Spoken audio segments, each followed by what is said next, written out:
So welcome to the Principal's Message. As parents and members of our community would be aware, our building project at the moment is the Dame Phyllis Frost Centre refurbishment, and that's well and truly underway. But what we're focusing on now is moving ahead and our next major building project, which is the refurbishment of the senior school. And today I'm joined by Mr. Matt Wood, who's Director of Learning, and Mr. Jason Wood, who's Head of Senior Studies. And we thought we might talk a little bit today about the senior school refurbishment. So maybe, Matt, if you could help us understand the strategic review we're conducting and why we think that that's really important. Yeah, sure, Roger. So this year we're embarking on an initiative to undertake a review of our senior school. The main focus is to develop a learning framework, not dissimilar to both the Discovery but also our middle school learning framework, in order to audit and investigate the type of learning that takes place in those parts of the school, and then to develop infrastructure to support that learning. Quite often organisations do it the other way around. They build a space and then retrofit the activities that take place. We want to, again, investigate the types of learning, the types of activities that take place in our senior school and develop infrastructure to best support our students. So Jason, you've been completing your Masters for the last year and a half or so, and you've done a number of units particularly related to architecture and how it influences learning. Maybe you could tell us a little bit about what you've learnt through your studies.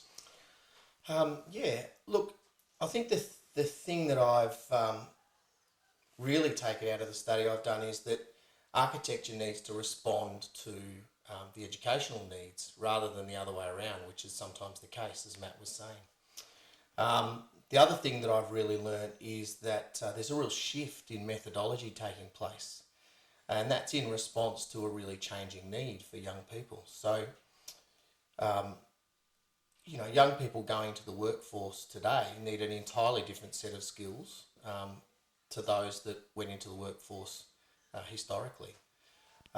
And buildings, for better or worse, still reflect the needs of an educational philosophy that was, developed 150 years ago.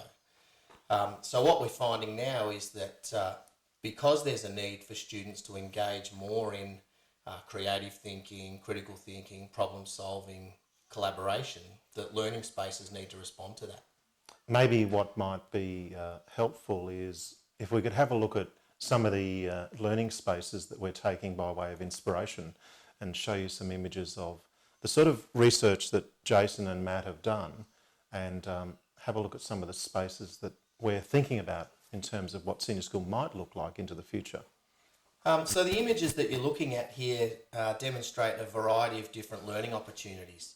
So we're talking about opportunities to learn in a didactic or traditional way, opportunities to learn collaboratively, individually, using AV and IT, so that students can tap into whatever their needs are at a particular time. So those images that you've just seen look really different to a traditional school, don't they? And Matt, maybe if you could give us a little bit more detail about the sorts of things that you think will influence this review. Yeah, absolutely. So we've got a small group of interested senior school staff working together, meeting regularly to really look at the types of opportunities that a senior school experience at Billanook could look like. Things we're going to investigate would be things such as timing of the day, how many lessons students would have in a particular subject, and the types of lessons and learning that take place. So without being too presumptive in regards to the review, a student could have, say, 7 or 8 lessons a fortnight for a particular subject.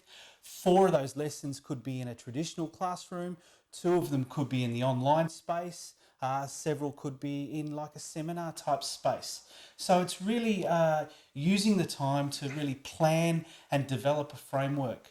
We're also looking at ways we can provide broader choices and greater range of personalisation throughout the VCE through things like partnerships. So looking to universities and really ways that we can broaden the types of subjects and the opportunities available to our students. So really what it's about is we clearly want students to be successful at school, absolutely. But it's also about helping students be successful beyond school. I mean, as I say to parents quite regularly, when you look at moving into the workplace, no workplace looks like a school classroom. They look more like the sorts of spaces that we've created in Discovery and Mastery. So I think it's a really exciting initiative. Our build project for the senior school is scheduled for 2020, so we have good time to plan for that. And I'm really looking forward to the outcome of the research that's going to be led by Matt and Jason.